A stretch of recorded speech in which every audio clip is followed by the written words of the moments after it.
Bonsoir à tous, mille merci d'être présents ce soir parmi nous. Nouvelle émission en direct, avec une émission qui s'annonce, je crois, intéressante et peut-être pour certains un peu piquante au vu de l'actualité qui, je crois, n'est pas en lien avec notre sujet. Donc, comme vous l'avez vu dans le titre de la vidéo et le titre de la vignette, qui peut venir après le Christ sinon l'Antichrist? Et bien sûr aussi, y a-t-il des relations dangereuses, des liaisons dangereuses entre l'islam et la République? Mais tout d'abord, je vais accueillir mon invité de ce soir, Monsieur l'abbé Guy Pagès. Bonsoir et mille merci d'avoir accepté mon invitation. C'est moi qui vous remercie, Xavier, de m'avoir invité. Alors, on va peut-être introduire doucement le sujet, puisque vous vous intéressez déjà depuis un certain nombre d'années à la question de l'islam et plus largement peut-être de ces erreurs, incohérences, en tout cas que vous avez pu souligner de manière assez pertinente au fil du temps.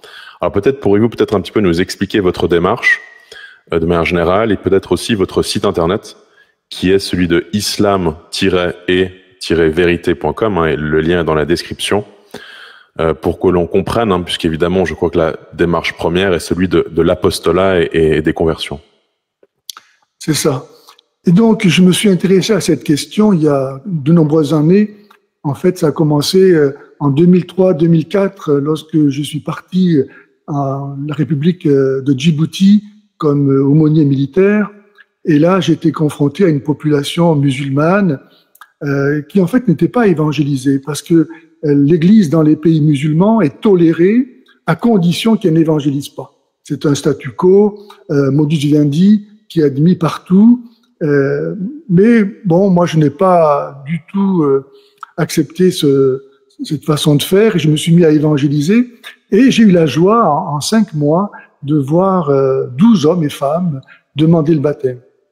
Et ça a été le commencement donc de cet apostolat un peu particulier que j'ai développé de retour en France parce que je n'ai pas pu rester pour cette simple raison, n'est-ce pas, quand je me suis aperçu qu'en fait, il y avait personne sur le terrain pour s'occuper d'évangéliser les musulmans. En 2003-2004, autant que je me souvienne, franchement, il y avait personne. Donc là, je ne marchais sur les plates-bandes de personnes et par la grâce de Dieu, ça s'est développé. Alors avec beaucoup même de difficultés parce que je n'ai pas eu de formation en communication, en informatique, et donc j'ai commencé vraiment comme un adolescent et pas très doué en la matière, ou même un enfant.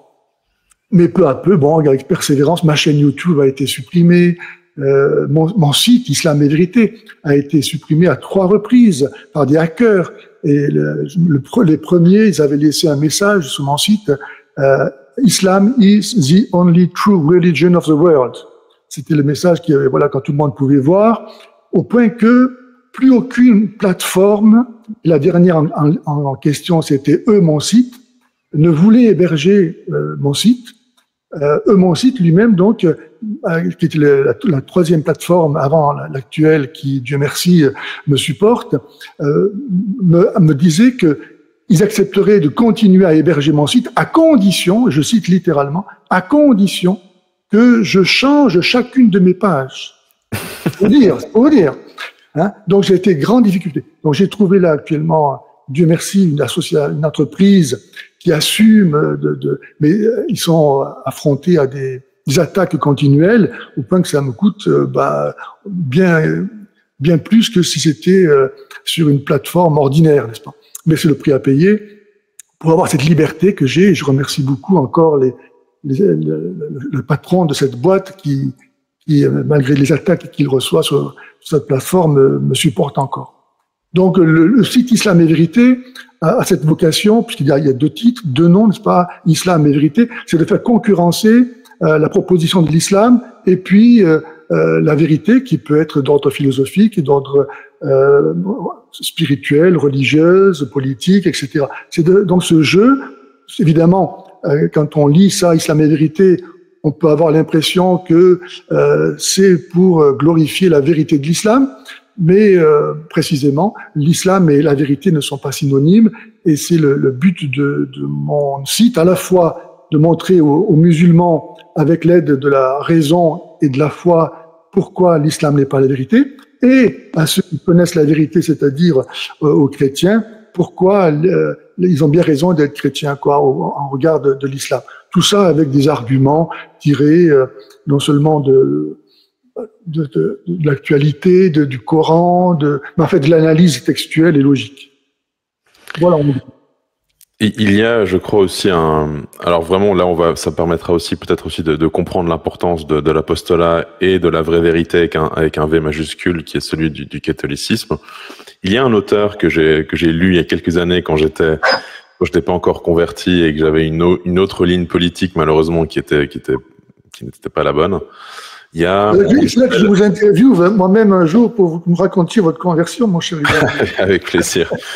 Il s'appelle Majid Ouchaka. Je pense Oukacha, voilà. Je pense que vous le connaissez, en tout cas de nom, ça c'est sûr. Oui, non, mais personnellement. Il fait partie de ces grands ex-musulmans très critiques de l'islam. Tout à fait. Et souvent aussi de manière aussi piquante. Mais en quoi, justement, l'importance de montrer qu'il y a une vraie vérité est-elle prédominante sur le fait de faire une simple critique qui, malheureusement, aboutit très souvent sur l'athéisme? C'est ça, tout à fait. Alors, tout à fait. Et alors, Majid, bon, je pense pas que je trahis un secret, mais lui-même s'interdit d'aller au-delà, ça va rentrer dans notre sujet d'ailleurs, d'aller au-delà de la critique simplement logique de l'islam. Il refuse d'aller jusque dans la foi chrétienne pour éviter précisément de porter le poids de l'ostracisme chrétien qui ne manquerait pas de s'abattre sur lui, hein, pour avoir quelque part comme une certaine neutralité en ne professant pas le christianisme, et pour pouvoir s'adresser comme ça à tout le monde. Bon, c'est sa façon de voir les choses. Certainement que ça lui permet d'être en lien avec des personnes qui n'aiment pas le christianisme, mais malheureusement, il n'est qu'à la moitié du gué, quoi. Il a été capable de quitter l'islam, Dieu merci, mais ce n'est pas encore pour autant le bout du chemin auquel il est arrivé. Car critiquer l'islam, ça suppose évidemment de le faire parce que on connaît la vérité, donc on voit que c'est une contradiction de la vérité. Mais une fois qu'on a rejeté le mensonge, ce n'est pas synonyme de connaître la vérité. Alors maintenant, on va peut-être aborder le premier point qui est important, c'est celui des liens entre république, islam, laïcité. Alors en France, et en tout cas c'est beaucoup plus important comme discours que par rapport à la Suisse, hein, parce que je rappelle pour peut-être certains qui me découvrent ce soir grâce à vous que je suis suisse, et je ne suis pas français. Donc la laïcité est quand même quelque chose c'est peut-être le 4e pilier de la République, hein, liberté, égalité, fraternité et laïcité. Alors c'est un argument qui est très souvent mis en avant pour justement voilà la liberté de culte, mais dans l'espace privé. Enfin, tout le monde connaît, je pense, à peu près le discours actuel concernant la laïcité. Mais en quoi justement est-il plutôt un instrument de déchristianisation et aussi un instrument à la fois d'islamisation, puisqu'il semblerait, comme on peut le voir, que la religion principale qui est concernée par la laïcité, c'est bien le christianisme, respectivement le catholicisme, et pas le bouddhisme, l'islam ou encore le judaïsme.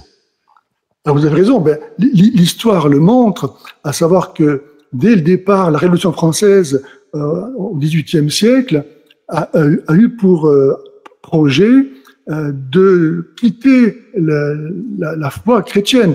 Donc les révolutionnaires ont même essayé de tout transformer pour effacer le christianisme de la France et donc de créer même une nouvelle religion. C'est comme ça que, par exemple, à Notre-Dame de Paris, Robespierre a fait célébrer le culte de la raison, que les jours de la semaine n'étaient plus de 7, mais de 10, avec les noms étaient changés.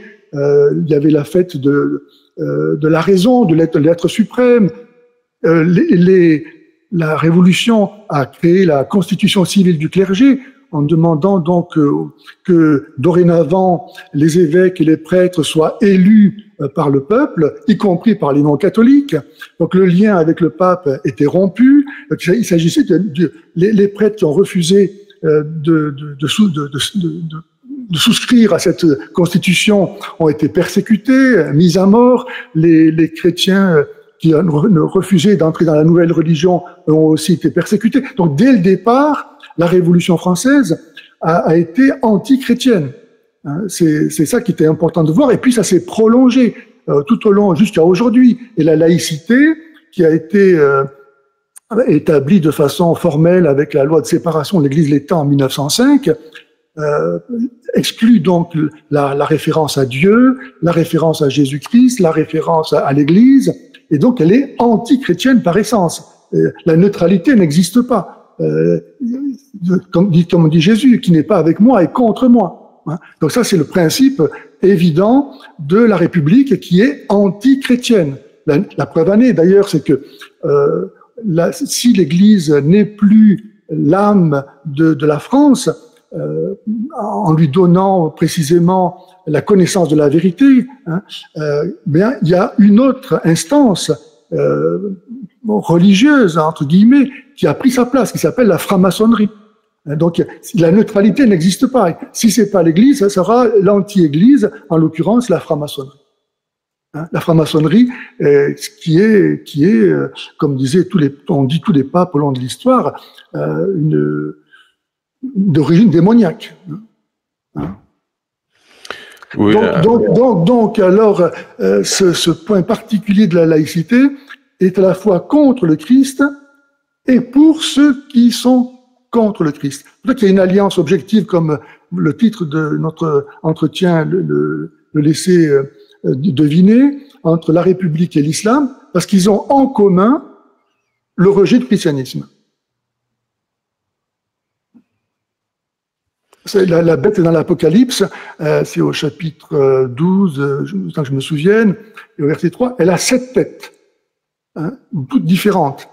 Et ce qui les unit entre elles, c'est d'être justement anti-chrétiens. Au long de l'histoire, il y a eu plusieurs expressions de cette bête qui est anti-chrétienne. On pourrait citer le communisme, on pourrait citer la gnose, et l'islam, et la révolution. Voilà, ils n'existent que pour rejeter le christianisme, en fait. Parce que le Christ, par la grâce de Dieu, il vient apporter la plénitude à l'humanité. Si Dieu se fait homme, on ne peut pas trouver ailleurs que dans Jésus une perfection, une plénitude qui soit supérieure. On ne peut pas trouver autre chose que là. Donc, comme dit Jésus, ils m'ont haï sans raison. Il n'y a aucune raison de rejeter le Christ. Qu'est-ce qu'on peut lui reprocher? Alors on peut reprocher à l'Église, ou du moins à certains membres de l'Église, peut-être dans l'histoire, d'avoir pas été parfait, mais qui est parfait? On pourrait leur dire à ceux qui critiquent l'Église et qui, pour ce motif, rejettent la foi chrétienne et le Christ, que celui qui est sans péché jette la première pierre. Les chrétiens, ce sont des hommes comme les autres, qui ont cherché simplement, au long de l'histoire, à mettre en pratique l'Évangile, à vivre de cet esprit que le Christ nous donne. Après, comme partout ailleurs, il y a des imperfections, il y a des péchés, etc. Mais c'est pas une raison pour envoyer promener le Christ. Au contraire, c'est à chacun de faire en sorte que ce que Jésus nous a donné, nous le mettions en pratique, nous le fassions fructifier. Et ceux qui refusent ça, leur raison ne peut pas les justifier. Et, comme dit Jésus, ils m'ont haï sans raison. On peut pas justifier le fait de rejeter le Christ. Comment expliquez-vous que l'islam et la République se liguent contre le catholicisme en particulier? Pourquoi est-ce que c'est le catholicisme qui est la religion ciblée par toutes les religions? On peut parler aussi évidemment du Talmud, mais il y en a d'autres. J'ai fait une émission sur le bouddhisme avec Roland Thévenet, où le bouddhisme est un instrument pour subvertir les populations européennes et les détourner du christianisme. C'est pas le bouddhisme en tant que tel qui conspire contre le christianisme. Mais comment expliquer cela? Comment est-ce que vous l'expliquez?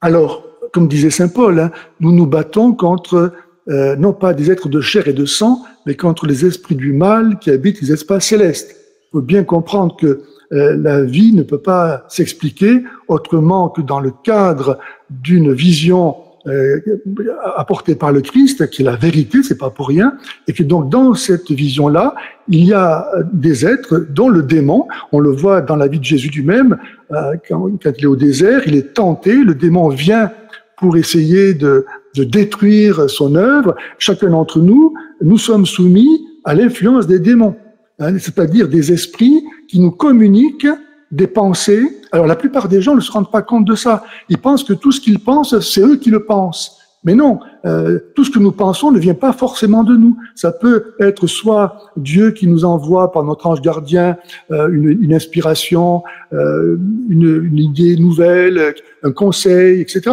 Ça peut être un démon, comme à Jésus dans le désert, qui lui suggère des trucs absolument invraisemblables, d'aller se jeter du temple pour épater la galerie et comme ça faire de l'esbrouf et permettre aux gens de dire d'être épatés et de dire on va le suivre parce que lui vraiment Dieu est avec lui, ou bien d'user de son pouvoir divin pour se rassasier, etc.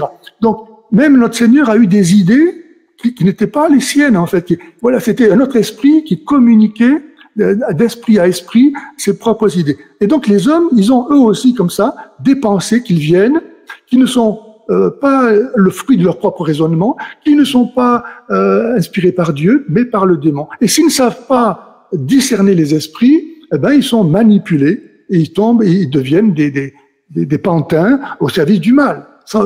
Et alors même qu'ils pensent bien faire. Fondamentalement, c'est ça, c'est un combat spirituel. J'ai reçu il y a quelque temps déjà 2 fois le docteur Sami Aldib. Je ne sais pas si ça vous dit quelque chose, que vous connaissez évidemment. Oui. Bon, oui. Très bien. Et donc, on avait fait une émission sur la situation avec le conflit israélo-palestinien, parce que lui, il est aussi palestinien, suisse d'origine chrétienne aussi, mais une première émission sur le Coran. Et lors de notre discussion, il avait dit que le Coran, avait été écrit par un rabbin étourdi. Est-ce que vous, cette suggestion, ce postulat, est-ce que vous l'adoptez ou pas forcément?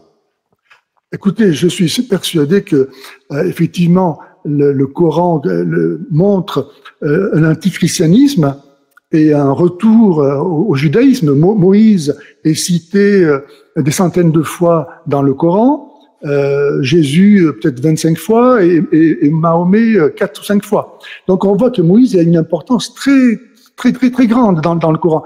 Ça montre, entre autres choses, la prédominance de l'influence rabbinique. Les rabbins, le judaïsme aujourd'hui n'existe lui aussi que par refus du christianisme.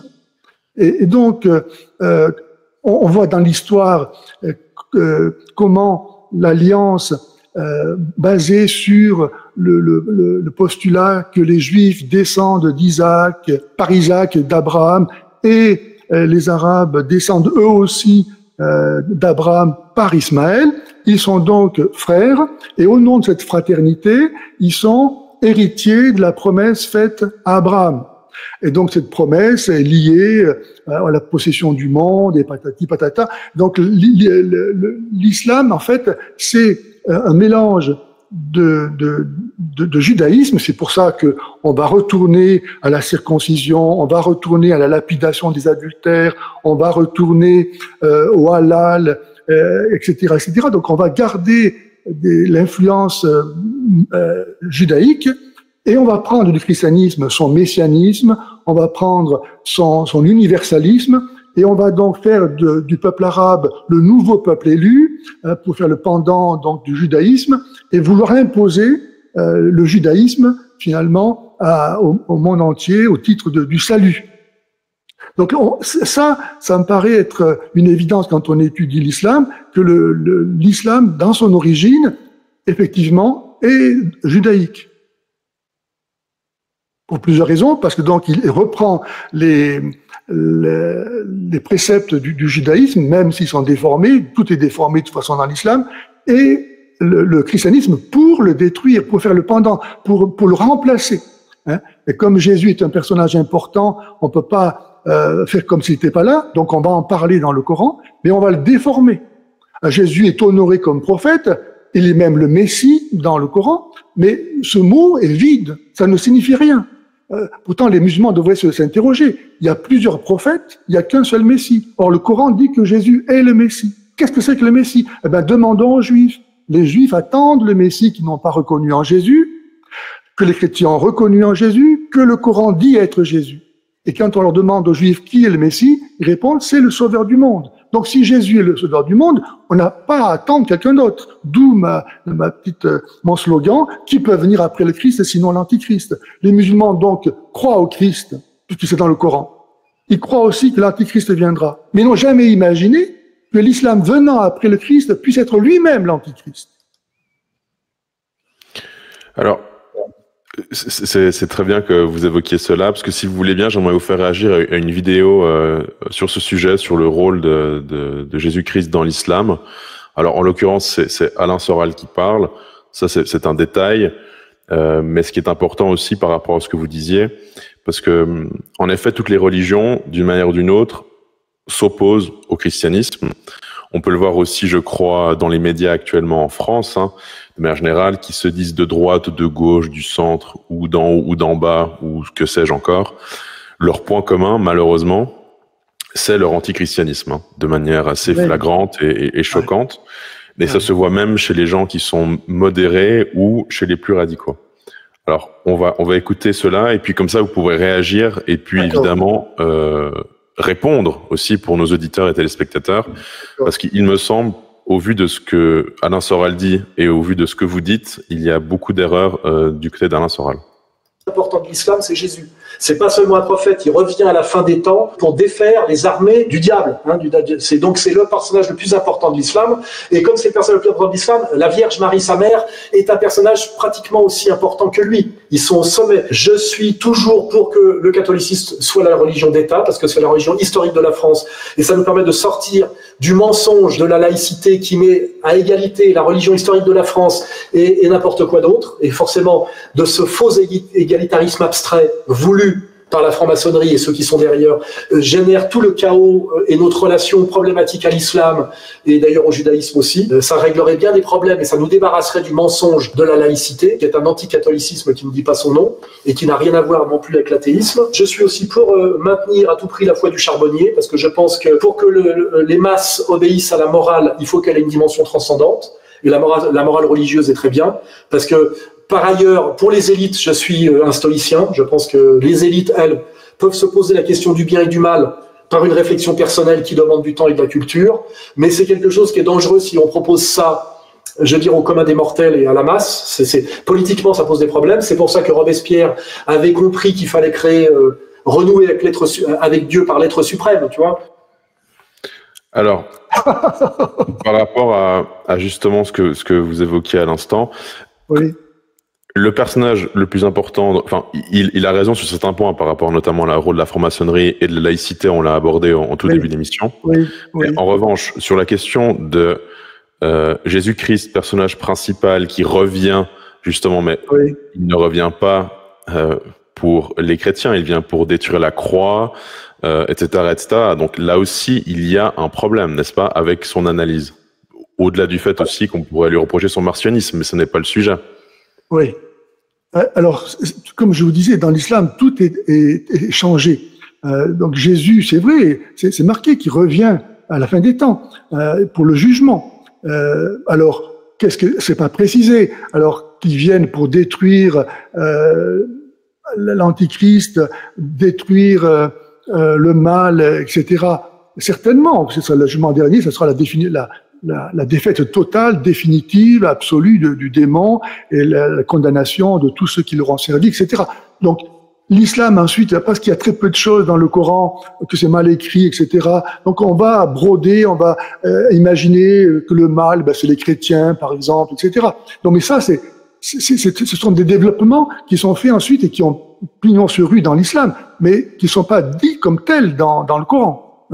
Donc, bon, c'est l'interprétation courante qu'il donne, mais on pourrait très bien en dire une autre. Ça changerait rien au fait qu'effectivement, dans le Coran, Jésus est le personnage principal. D'ailleurs, moi, je connais un imam indien qui a une très belle histoire. Il y a vous pouvez regarder son histoire. Il la raconte. Il s'appelle Mario Joseph.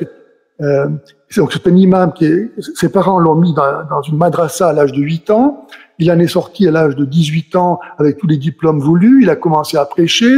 Et puis un jour, quelqu'un est venu lui dire, mais vous me dites que Jésus n'est pas le Fils de Dieu, qu'il n'est pas mort et donc il n'est pas ressuscité, etc. Pourquoi vous ne dites pas qui il est finalement, plutôt que de nous dire ce qu'il n'est pas? Et donc, il a commencé à chercher dans le Coran qui était Jésus. Et là, il s'est aperçu qu'effectivement, Jésus dans le Coran, c'est la parole de Dieu, pas Mahomet. C'est la vérité, pas Mahomet. C'est le Messie, pas Mahomet. Il est né d'une vierge, pas Mahomet. Il était sans péché, pas Mahomet. Il faisait des miracles, pas Mahomet. Il est au paradis, pas Mahomet. Il reviendra pour le jugement, pas Mahomet. Donc, il a vu que Jésus était plus important que Mahomet. Et donc, il a dit, mais moi, je préfère être le disciple de quelqu'un qui est déjà au ciel, qui est déjà sauvé et qui donc peut me sauver, plutôt que Mahomet qui était pécheur, dit le Coran, et qui attend d'être jugé. Donc, il s'est ouvert de ça au chef de la mosquée. Il a été persécuté par sa propre famille, qui a voulu le tuer, etc. Mais il est devenu chrétien. Et il prêche aujourd'hui tous les jours en Inde le christianisme. Donc c'est pour dire que dans le Coran, le personnage de Jésus, si on regarde bien, on peut faire le même chemin qu'a fait Mario-Joseph, qui s'appelait à l'époque Suleiman. Mais alors, peut-être pourriez-vous insister sur ce point. Lorsque Jésus revient dans le Coran, c'est pour détruire la croix, c'est pour... Non, c'est pas dans le Coran. Ça, c'est les hadiths qui disent ça. D'accord. La tradition, c'est pas dans le Coran. Alors, qu'est-ce qui est dit d'autre? Sur le retour de Jésus? Oui. Rien d'autre. Ah, il vient juste... C'est la sourate 4, verset 157, autant que je me souvienne. Si vous pouvez regarder, il n'y a rien, hein, pratiquement rien. D'accord. Autre point, autre question. Peut-on réellement parler d'islamisation de la France? Parce que, en effet, oui, non, mais en effet, il y a une immigration ou une immigration génocidaire extra-européenne qui est en train de croître de manière assez exceptionnelle. On va évidemment l'aborder. Mais pourquoi est-ce que j'insiste là-dessus? C'est que sont-ils vraiment de vrais musulmans? Parce que en effet, ils disent Wallah, pourquoi Koubet, ce genre d'expression, mais c'est plutôt le propre, il me semble, de la racaille, plus que de musulmans, je dirais, comme on peut le voir au Moyen-Orient, où la criminalité, ce genre de choses sont beaucoup plus marginales.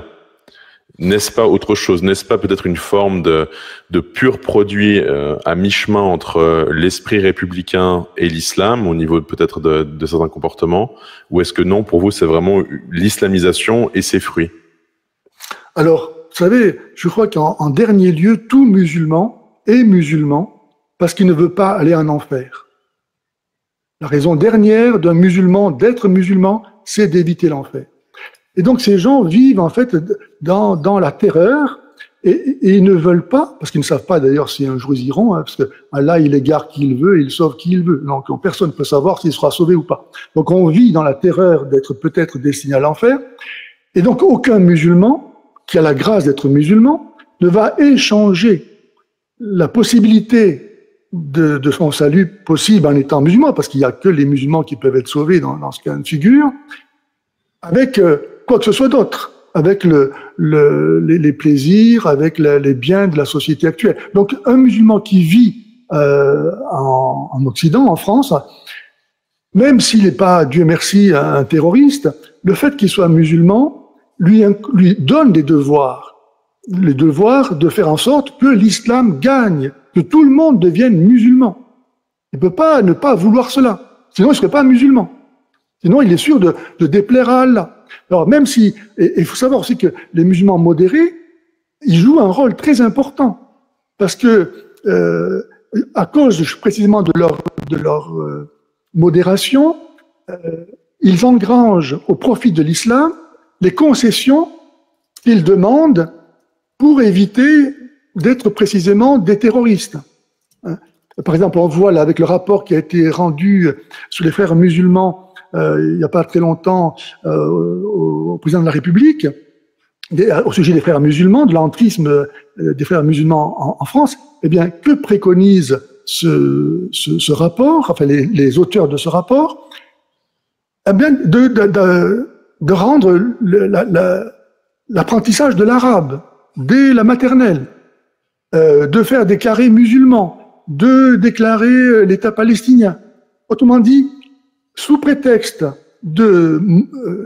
d'éviter toujours plus de terreur, on va prendre des moyens modérés et par là islamiser. Comme si le fait que ce soit la République qui fasse ça, elle pouvait empêcher d'aller plus loin. Mais elle va pas garder le contrôle. Donc, en fait, le problème, c'est la compromission. La Vierge Marie à Akita, en parlant de l'Église, elle dit que le démon est rentré dans l'Église à cause des compromissions. Jésus n'a pas de compromission. Donc, les musulmans ne sont pas tous, évidemment, des terroristes, mais potentiellement, ils le sont. Parce que l'islam l'est en lui-même. Il suffit de regarder le comportement de Mahomet, qui est le modèle des musulmans. Il suffit de lire le Coran, il suffit de regarder l'histoire, il suffit de regarder ce que vivent les chrétiens ou les non-musulmans dans les pays à majorité musulmane. Oui, la liberté d'expression, la liberté de religion. Et donc aujourd'hui, par exemple, le délit d'islamophobie a été intégré dans les droits nationaux. C'est-à-dire, on pratique déjà la charia, qui empêche de critiquer l'islam.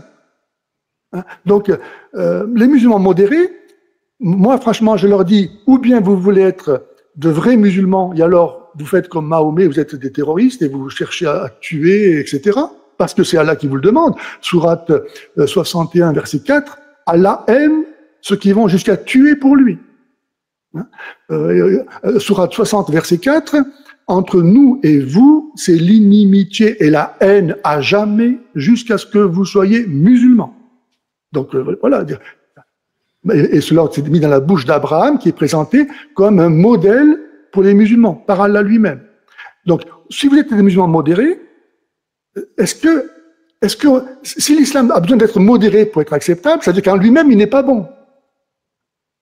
Alors, de deux choses l'une, ou bien vous voulez rester musulman, et alors soyez-le jusqu'au bout, ou alors si vous voulez pas l'être, ça veut dire que vous considérez que l'islam ne doit pas être suivi, et que vous êtes maître de ce qui est mieux que l'islam. Parce que vous êtes capable de juger de la mesure à donner à l'islam pour qu'il soit acceptable. Donc vous vous placez au-delà de Dieu. Vous n'êtes plus en fait des soumis, vous n'êtes plus des musulmans. Donc, tout ça, enfin, j'espère que j'ai perdu un petit peu le fil de votre question. Excusez-moi, vous voulez me ramener, s'il vous plaît? Mais plus largement sur le fait, peut-on vraiment parler d'une islamisation de la société ou pas, au vu de certains qui pratiquent.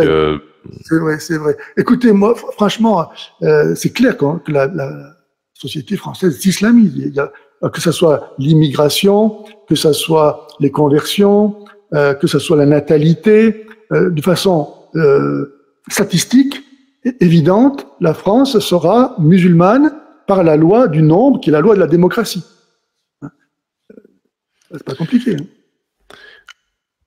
Alors très bien. Alors par rapport à ce rapport sur les frères musulmans, en effet, une des suggestions c'était d'apprendre l'arabe à la maternelle et ce genre de choses.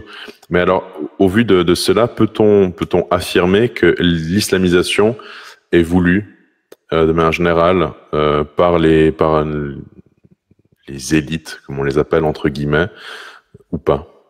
Alors elle est voulue.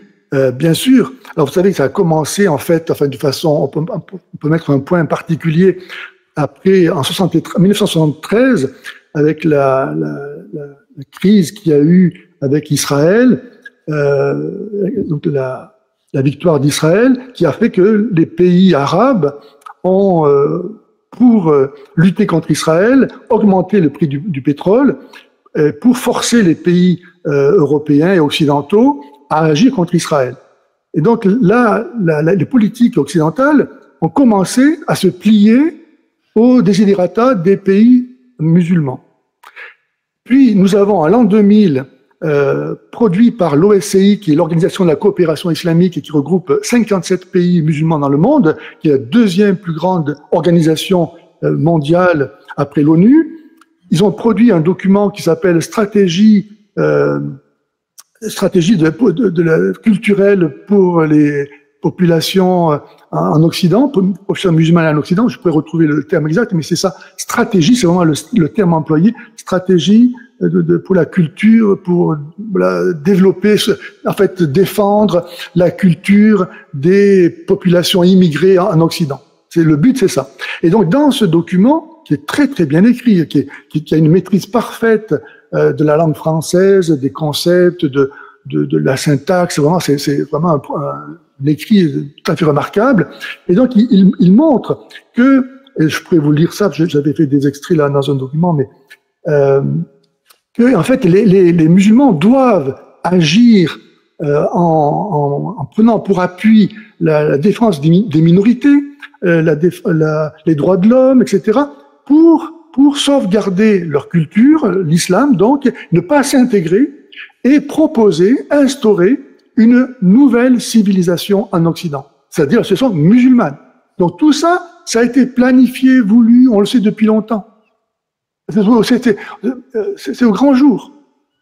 Si vous lisez ce document, stratégie de l'action culturelle islamique, voilà, ça porte le nom, je crois. Stratégie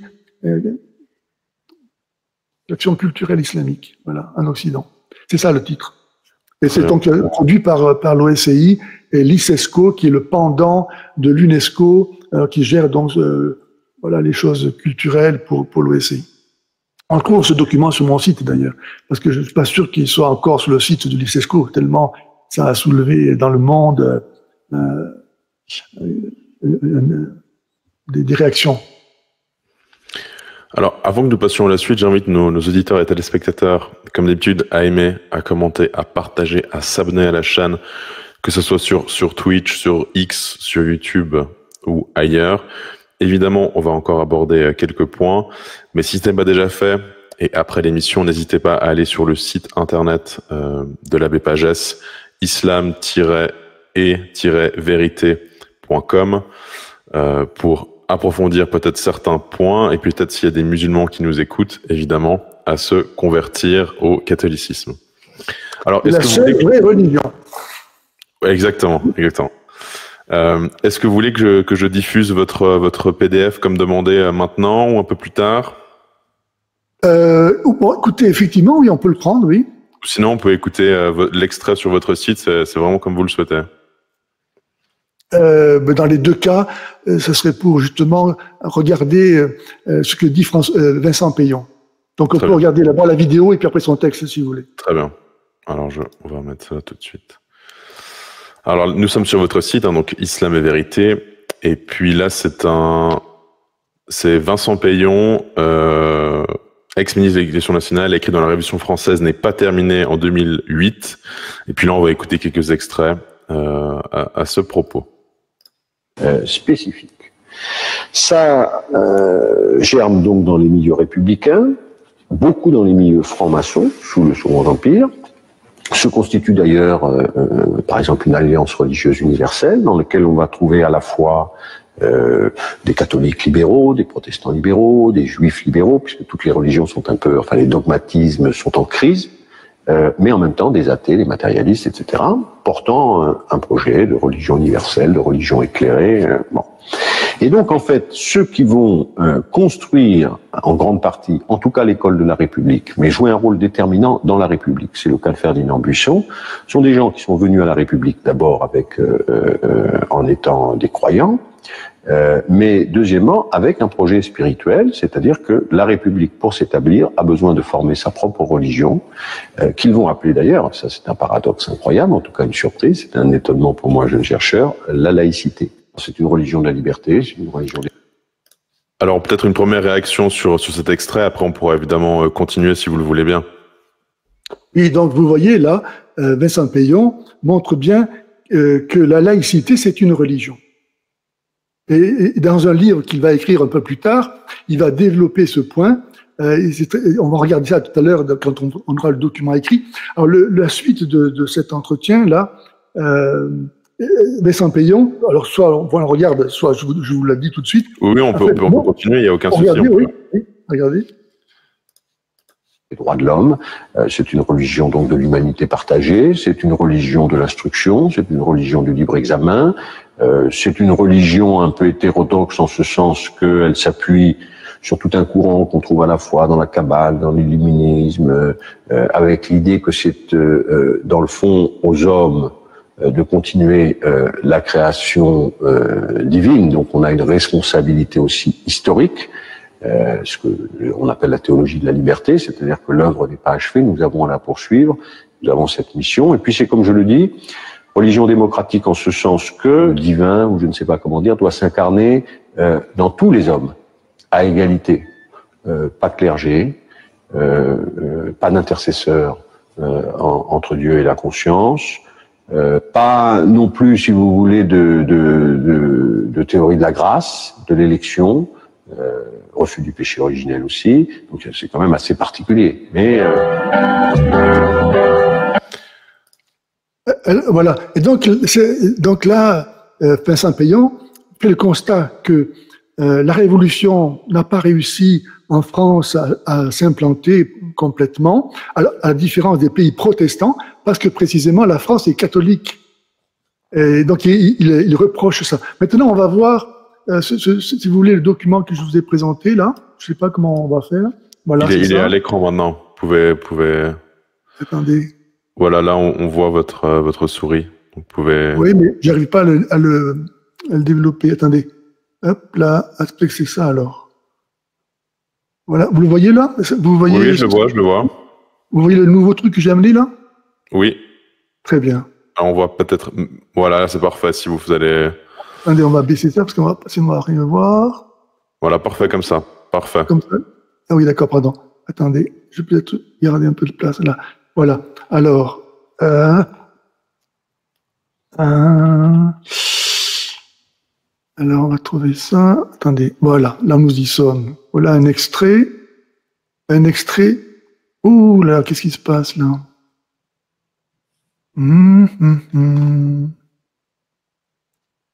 Pas facile. Donc, la Révolution française n'est pas terminée. Voilà, c'est le titre de son livre. Et il écrit. Alors, si vous voulez, moi j'ai mis en gras quelques mots parce que je voudrais le commenter, si vous me permettez. La Révolution française, vous voyez bien là, ça va? Oui, c'est parfait. La Révolution française est l'irruption dans le temps de quelque chose qui n'appartient pas au temps. Alors que ça peut être quelque chose qui n'appartient pas au temps, c'est donc quelque chose qui est éternel. Or, Dieu seul est éternel. Donc la Révolution française, elle nous est présentée comme déjà Dieu. Hein? C'est un commencement absolu. C'est un commencement absolu, il n'y a que Dieu qui est un commencement absolu, qui n'a pas de commencement. C'est la présence et l'incarnation d'un sens. Alors vous voyez les mots, hein, la présence, l'incarnation. Donc c'est tout à fait, il reprend tout à fait le vocabulaire chrétien pour en fait en faire une contre-religion, qui est une simulacre de christianisme. Parce qu'il n'y a pas autre chose en fait. C'est frappant de voir qu'il ne peut pas inventer quelque chose sans prendre ce qui est là. Hein, parce que c'est ça la vérité. Il peut que la déformer. D'un sens, parce que un sens pourquoi? Parce que c'est ça le christianisme qui donne le sens. L'incarnation, Jésus, en étant la vérité, il dit qu'il est le chemin. C'est lui qui nous dirige, qui donne à l'humanité d'aller là où ça s'accomplit son désir de bonheur et de perfection, de plénitude, d'une régénération. Comment la Révolution peut-elle, bien qu'elle porte ce nom de Révolution, prétendre apporter quelque chose de neuf? D'où ça lui viendrait? Comment elle peut régénérer? Comment elle peut proposer un salut finalement? Et d'une expiation du peuple français. La Révolution française est une expiation du peuple. C'est un mot très très fort. Et de quoi est-ce que le peuple français a le besoin qu'est-ce qu'il a besoin d'expier, le peuple français? Qu'est-ce qu'il doit expier? Eh bien, il doit expier qu'il est catholique. 1789, l'année sans pareille, est celle de l'engendrement, par un brusque saut de l'histoire d'un homme nouveau. Vous voyez, le vocabulaire chrétien est mis à disposition là pour présenter ce projet de contre-christianisme. On va créer un homme nouveau, on va l'engendrer comme le Père engendre le Fils, comme le Fils nous engendre dans l'Esprit Saint. La Révolution est aussi engendre. La Révolution est un événement méta-historique, c'est-à-dire un événement religieux. La Révolution implique l'oubli total de ce qui précède la Révolution. Là, on voit que la Révolution est l'ennemi de l'humanité. Elle vient pour détruire ce qui est. Le christianisme ne vient rien détruire, il vient pour sauver. Dieu a créé l'humanité, il ne va pas la détruire. la révolution vient pour détruire, c'est l'oubli total de ce qui précède. C'est-à-dire, on va faire des pantins manipulables parce qu'ils ne savent plus qui ils sont. Et donc, l'école a un rôle fondamental puisque l'école doit dépouiller l'enfant de toutes ses attaches pré-républicaines pour l'élever jusqu'à devenir citoyen. Le citoyen, c'est donc l'homme nouveau, celui qui a les droits que la République lui accorde, et c'est le but de son existence, c'est pas autre chose que d'être citoyen. Et c'est bien une nouvelle naissance, une transsubstantiation qui opère dans l'école et par l'école, cette nouvelle Église, avec son nouveau clergé, sa nouvelle liturgie, ses nouvelles tables de la loi. On ne va pas trouver plus clair pour dire que la République est anti-chrétienne, qu'elle se substitue au christianisme. Bon, tout au long de l'histoire, on va voir ces alliances. Par exemple, on sait que la France a été le porte-avions de Khomeini, donc l'alliance entre la République et l'islam qui était l'objet de notre rencontre, bon, peut-être a des antécédents. La révolution qui a ensuite émigré dans le monde a eu des alliances avec l'islam. On peut par exemple citer, de mémoire, mais on pourra en trouver d'autres, ce qui s'est passé en 1920 à Bakou, quand l'URSS est allé voir les chefs religieux des républiques islamiques qui bordaient la Russie, pour faire une alliance avec eux, en disant il faut prêcher le djihad. Votre devoir, c'est de faire la guerre aux impérialistes. Donc, il y a déjà une alliance. Et puis, on va retrouver ça ensuite, comme je le disais, avec la guerre des 6 jours, et puis cette volonté d'imposer aux pays occidentaux, sous la pression du prix du pétrole, une alliance contre Israël et contre, en fait, l'Occident. Donc, la République, la franc-maçonnerie, la gauche en général, vont trouver dans l'islam un bras armé pour détruire l'Occident, qui est identifié évidemment avec le christianisme, comme la Révolution française a détruit le régime politique pour détruire avec l'Église. On pourrait parler aussi de l'Algérie, comment l'URSS, comment les agents anticolonialistes ont en fait intégrer la lutte des classes qui était entre les exploiteurs et les exploités, entre les colonialistes et les colonisés. Donc ça a été le même cas de figure qui leur a été imposé pour détruire la colonisation. Et Charles de Foucault disait bien, si on ne les fait pas chrétiens, ils ne seront jamais musulmans et ils nous chasseront d'Algérie. Donc la solution, dans 50 ans, en 1916, il écrit ça à René Bazin, et c'est ce qui s'est passé en 1962, et même un peu avant. Donc, il a prophétisé, il voyait ça. Charles Foucault, si on ne les fait pas chrétiens, ils seront jamais français, parce que dans leur religion, dit-il, il y a des dogmes qui les empêchent d'être français. Parce que pour l'islam, tout ce qui n'est pas musulman est mauvais. Donc, un musulman ne peut pas vivre sous la domination d'un non-musulman. C'est contre nature. Encore une fois, la sourate 60, verset 4, entre nous et vous, c'est l'inimitié et la haine à jamais, jusqu'à ce que vous soyez musulmans. On ne peut pas être musulman si on n'intègre pas cette haine des non-musulmans. Parce que l'islam n'existe que pour se démarquer des autres. Il rejette ce qui est là, il rejette le Christ, il rejette l'Église, pour mettre à la place ce néant mortifère qu'est l'islam. Alors, bon, il y a beaucoup de choses sur lesquelles j'aimerais rebondir. Oui, d'abord, aucun souci, non, je vous en prie, vraiment aucun souci. Peut-être un point qui peut être intéressant. En effet, pour beaucoup, ce qui se cache derrière la République, c'est l'Ensof, donc vous en avez parlé à l'instant, donc c'est le dieu de la Kabbale. Donc la Kabbale, pour rappel, c'est l'interprétation ésotérique du judaïsme.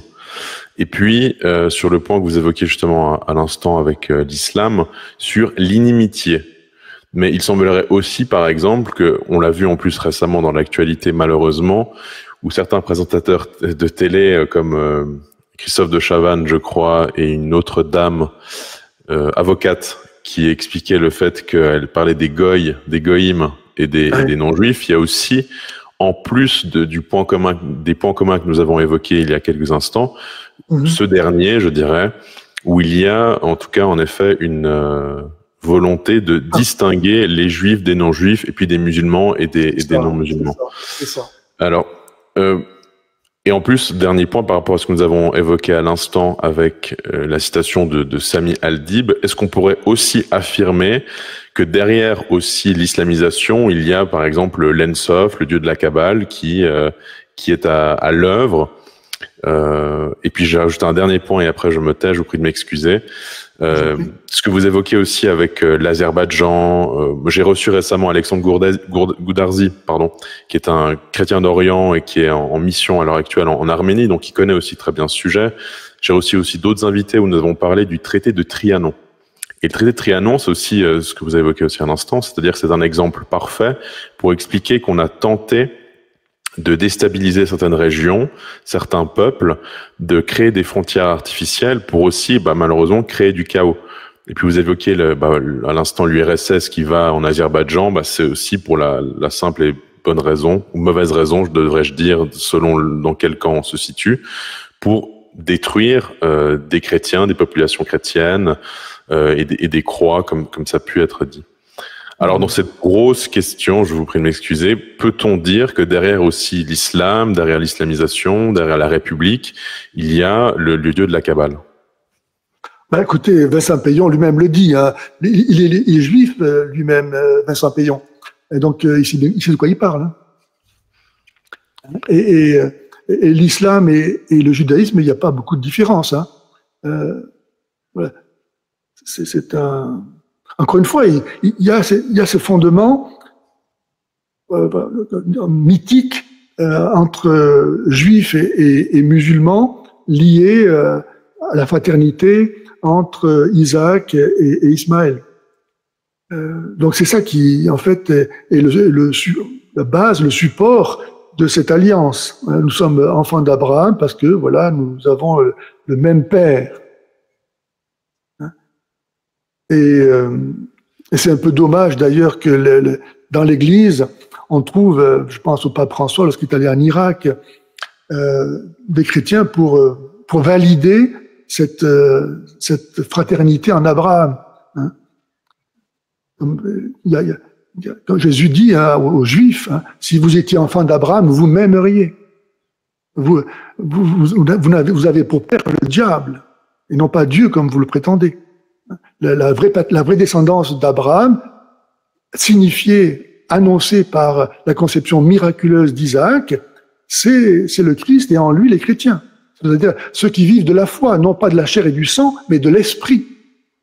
On n'est pas enfant d'Abraham parce qu'on est descendant par la chair. La preuve en est, c'est que Ismaël n'a pas de promesses spirituelles, etc. Bref, et que les promesses faites au peuple juif n'était que pour un temps et un lieu donné.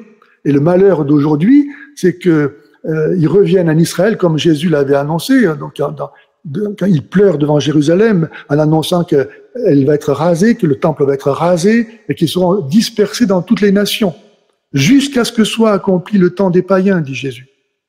Et donc, en 1948, quand ils sont revenus en Israël, ça veut dire que le temps des païens est fini. Nous sommes rentrés dans une nouvelle étape de l'histoire du salut, qui n'est donc plus celle où on peut être païen, c'est-à-dire où on ne peut plus aujourd'hui ignorer qui est le Christ. On peut que être chrétien ou anti-chrétien. Et la solution au conflit israélo-palestinien, il n'y en a pas d'autre que la conversion au Christ, des Juifs et des musulmans. Tant qu'ils ne se convertiront pas au Christ, il n'y aura aucune solution à leur haine invétérée et réciproque. Oui, tout à fait. En effet, ça, je suis d'accord. Après, on pourrait évoquer peut-être d'autres points sur le fait que le Hamas est aussi un instrument pour justifier certaines attaques d'Israël et qu'il y a un jeu qui se fait entre les deux. J'avais cité un article du Spiegel, je crois, où justement un journaliste relatait les financements faits par par le Qatar avec l'approbation de Washington et d'Israël en direction du Hamas. Donc aussi malheureusement tout un jeu qui se fait pour que le théâtre, si j'ose dire, continue. Alors peut-être encore deux questions si vous avez encore le temps. Je vous en prie, je vous en prie. Sur cette religion universelle qui veut être imposée. Alors il y a un terme, bon d'ailleurs si les gens font une simple recherche YouTube, ils trouveront plein de vidéos à ce sujet. Mais cette religion universelle s'appelle le noachisme. Est-ce que pour vous, le noachisme s'inscrit parfaitement dans ce qu'on a pu évoquer jusqu'à présent, c'est-à-dire une volonté de déchristianiser, et d'imposer une nouvelle religion aux masses de manière générale, de manière indifférenciée, peu importe sa confession, à l'exception évidemment de la distinction entre juifs et non-juifs? Alors, c'est vrai que les juifs, en tant que juifs, ils vont garder cette distinction. D'ailleurs, entre parenthèses, toutes les revendications musulmanes concernant le respect de la prière, du vêtement des femmes, du halal, etc., ça n'a pas d'autre raison d'être que de leur permettre de se différencier du reste de la population en se disant musulmans. Bon, donc les juifs, dans cette religion universelle dont vous parlez, qui eux voudront rester juifs parce que bon, ils trouvent leur gloire là-dedans. Pourquoi pas? Et certainement ça sera distinct. Mais fondamentalement, la différence qu'il y a, c'est entre le Christ et les antichrists, qu'ils soient juifs ou pas juifs. Aujourd'hui, le judaïsme, comme l'islam, comme d'autres prétentions, n'existe. Voilà, qu'est-ce qu'ils ont à faire valoir? Sur quoi ils peuvent s'appuyer? Donc le vrai rapport, il n'est pas entre le judaïsme et le reste du monde, comme le judaïsme veut le faire croire. Il est entre le Christ et les non-chrétiens. Ça se joue là. Alors le malheur aujourd'hui, à mon avis, c'est que même dans l'Église, ce noachisme a fait des grands progrès. Quand vous voyez le pape François enseigner que toutes les religions mènent à Dieu, ben c'est terminé, quoi. Que vous soyez chrétien ou autre chose, ça n'a aucune importance. Il n'y a plus besoin de Jésus-Christ. Ou bien quand il signe à Abu Dhabi que Dieu veut la pluralité des religions. Donc ça n'a plus aucun sens de vouloir convertir, évangéliser quelqu'un. Au contraire, même vous allez aller contre sa liberté à être ce qu'il veut être. Et on le voit en France, par exemple, où il y a le délit d'entrave à l'avortement. Maintenant, il a même été voté le délit d'entrave au suicide assisté. Donc, si vous voulez convertir quelqu'un, il y a certainement que demain, vous allez tomber sous le coup d'un délit d'entrave à la liberté religieuse. Et donc, on voit bien que, en fait, le jeu, là, c'est encore une fois, c'est entre Jésus et ceux qui le rejettent. Le judaïsme n'a rien à offrir au monde. Il peut pas être le contrepoids de ce noachisme mondialiste, universaliste, etc. Parce que justement, il se contente d'être un petit peuple d'élus qui rejette le reste. Donc, il peut pas faire le contrepoids. Mais c'est justement le judaïsme qui veut imposer le noachisme. C'est dans ce sens que je le disais. Oui, je comprends. Mais pour autant, je pense que tous ceux qui y participent, je ne sais pas comment dire, si le judaïsme veut ça, en consciemment, ouvertement disant que lui ne veut pas y participer, il y a une contradiction. Si le judaïsme prétend vouloir le noachisme pour tous les autres sauf lui, donc c'est plus du noachisme, puisqu'il n'y sera pas lui.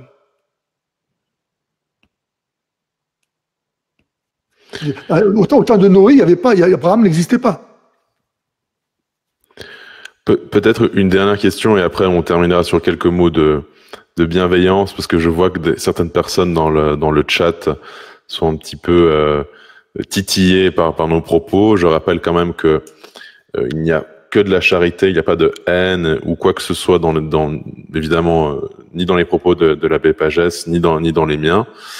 Mais on va y venir. Ce sera la question de la bienveillance. Mais avant cela, il y a un enjeu, il semblerait, derrière le texte de Vatican II sur Nostra Aetate. Alors, ici, ce n'est pas le lieu de la guerre entre tradis ou conciliaires ou sédévacantistes ou que sais-je encore. Je ne souhaite pas ça. En revanche, je trouve qu'il y a un problème avec Nostra Aetate puisqu'elle met sur un même plan toutes les religions, respectivement du point de vue catholique, la vraie religion et les fausses religions. Alors par rapport à ce qu'on a évoqué déjà depuis le début de l'émission, ne faudrait-il pas aussi que ce texte soit condamné et puis je dirais même révoqué de cette manière pour que Vatican II puisse au moins souffler de ce texte en moins? C'est vrai, vous avez raison. Il n'y a aucun problème à ça, puisque ce texte se veut d'ordre pastoral, et que la pastorale, par définition, elle est contingente, liée à un temps et à un lieu donné. Il est évident que nous ne sommes plus dans le même cas de figure que dans les années 60, donc il n'y a rien qui puisse en faire que nous passions à autre chose. Et ça serait effectivement une grande grâce que de pouvoir abandonner ce texte-là. D'ailleurs, je voudrais faire remarquer effectivement que ce qui est choquant dans ce texte, entre autres choses, c'est que ce texte ne fait pas de différence entre les religions d'avant la venue du Christ et celles qui viennent après. Comme si l'accueil ou le refus de Jésus comptait pour rien dans l'histoire de l'humanité. Et donc cet aveuglement, cette mise en silence de la personne du Christ comme clé d'interprétation de la réalité, non seulement on la retrouve là, mais aussi, précisément, dans le rapport à la politique. C'est-à-dire que l'Église va accepter dorénavant de traiter avec la République comme étant un système politique comme un autre. Alors que par essence, comme je l'ai montré un peu, la République est par essence anti-chrétienne. Donc on ne peut pas traiter avec quelqu'un qui rejette le Christ comme avec quelqu'un qui serait dans l'ordre naturel des choses. Il y a quelque chose là qui n'est pas pris en compte par l'Église, dans ces textes du moins. Et évidemment, ça engendre ensuite des confusions. Pour prendre un exemple tout frais là qui m'a été rapporté dans un diocèse que je ne nommerai pas, récemment, il y a eu une rencontre intitulée l'islam, un défi pour la pastorale. Donc, dans cette journée de réflexion dans ce diocèse, il était question d'aborder plusieurs points comme les mariages islamo-chrétiens, les conversions et le prosélytisme, la religion à l'école, etc. Eh bien, dans cette réunion qui a duré donc une journée, il y avait des imams qui étaient présents toute la journée. Qu'est-ce qu'ils faisaient là, dans cette réunion d'église, où il était question d'élaborer la pastorale vis-à-vis de l'islam, comme si on avait besoin de leur validation pour pouvoir avoir une attitude vraie. Alors, donc là, on est au-delà donc du christianisme. On est vraiment dans la neutralité. On est là pour complaire, en fait, à ce qu'il n'y ait pas d'histoire, quoi, pas de problème. Les musulmans doivent être d'accord et contents de ce que nous faisons. Non, mais dire ça dépasse ce qu'on peut imaginer, quoi. Donc, c'est une illustration pour montrer les dégâts que peuvent procurer cette confusion entre chrétiens, non chrétiens, entre rejet du Christ et l'accueil du Christ. L'Église se démolit elle-même. Excusez-moi, peut-être j'étais un peu long là avec cette histoire, mais bon. Non, aucun problème. On va peut-être passer sur une dernière question, conclusion. Quelques personnes dans les commentaires mettaient comme quoi ce n'est pas la faute des musulmans, par exemple, si les églises sont vides. Alors, je crois que vous ne l'avez jamais dit, en tout cas pas ce soir. Oui. Et c'est vrai que c'est un sujet sensible, c'est une corde sensible, puisqu'en gros, on s'attaque à la foi des autres. Qu'est-ce qu'on pourrait dire comme mot de conclusion pour permettre les conversions et puis peut-être finir sur une touche bienveillante, si j'ose dire, même si bon, on va pas. La vérité n'est pas forcément toujours bonne à entendre. Hein, je crois que c'est pas à vous qu'on va le dire, mais voilà, peut-être un mot de fin par rapport à cela, pour pas que les gens non plus se sentent trop vexés par rapport à ce sujet qui est ô combien important. Alors moi, je voudrais leur dire qu'ils doivent aimer la vérité plus que l'islam. Et qu'il faut bien distinguer, et ça c'est propre au christianisme, il n'y a pas de christianisme, mais en tout cas c'est pas dans l'islam. Nous, chrétiens, nous distinguons la nature humaine et la pensée, l'idéologie, les théories auxquelles peuvent souscrire les hommes. Donc, dire d'une chose, d'une pensée qu'elle est fausse, ce n'est pas attaquer la personne.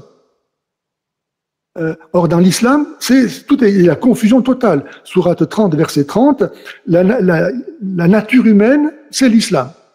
Donc, un vrai homme, c'est un musulman. D'ailleurs, nous avons tous, avant même notre création, fait un pacte avec Allah, comme quoi nous serions tous musulmans. C'est la raison pour laquelle tous ceux qui ne sont pas musulmans sont des parjures et méritent la mort, parce qu'ils ont trahi leur engagement. Bref, tout ça pour dire que j'invite tous nos auditeurs à bien toujours garder en mémoire cette distinction entre la nature humaine et la religion. Voilà, c'est pas la même chose. Et ce qui est du regard, c'est la personne qui peut changer dans le temps. Un musulman peut cesser d'être musulman, un non-musulman peut devenir musulman. Donc, c'est pas la même chose. Et nous parlons de l'islam, nous ne parlons pas des gens. Et si vous n'êtes pas capable d'aimer la vérité plus que vous-même, ben, vous ne pouvez pas accéder au salut. Jésus dit bien, si quelqu'un vient à moi sans se renier lui-même, sans renier son père, sa mère, c'est-à-dire sans être capable de renoncer à tout ce qui n'est pas la vérité, il ne pourra pas accéder à mon royaume. Nous devons aimer Jésus plus que tout. Et donc plus que moi-même même. Voilà. Donc je dois, moi, être capable de renoncer à moi-même, me quitter moi-même pour découvrir la vérité. Si je reste collé à moi-même, si je me défends moi-même, si j'aime quoi que ce soit de plus que la vérité, je n'accéderai pas au salut. Comme dit Jésus, si vous gardez ma parole, vous connaîtrez la vérité et la vérité vous libérera. Alors, on va terminer sur une citation. Je vais enlever cela. Je vais mettre cela. Voilà, pardon. Donc, citation de Saint Jean Bosco. La seule vraie bataille de l'histoire est celle pour ou contre l'Église de Jésus-Christ. Amen. Voilà. Amen. Donc, Monsieur l'abbé, mille merci d'avoir accepté mon invitation. Merci beaucoup pour cette discussion et puis pour votre confiance. Encore une fois, j'invite nos auditeurs à aimer, à commenter, à partager, à s'abonner à la chaîne et bien sûr, comme dit déjà plusieurs fois, à se rendre sur le site internet de l'abbé Pagès, islam-et-vérité.com pour approfondir ce sujet de l'islam, de la maçonnerie entre autres, et peut-être pour les personnes qui ne seraient pas catholiques et qui nous écouteraient maintenant, éventuellement les premiers pas pour une conversion. Voilà. Monsieur l'abbé, très bonne soirée à vous. Et puis je dis à nos auditeurs à demain pour une émission avec David Engels. Haut les cœurs, que Dieu vous garde et à très vite. Que Dieu vous bénisse.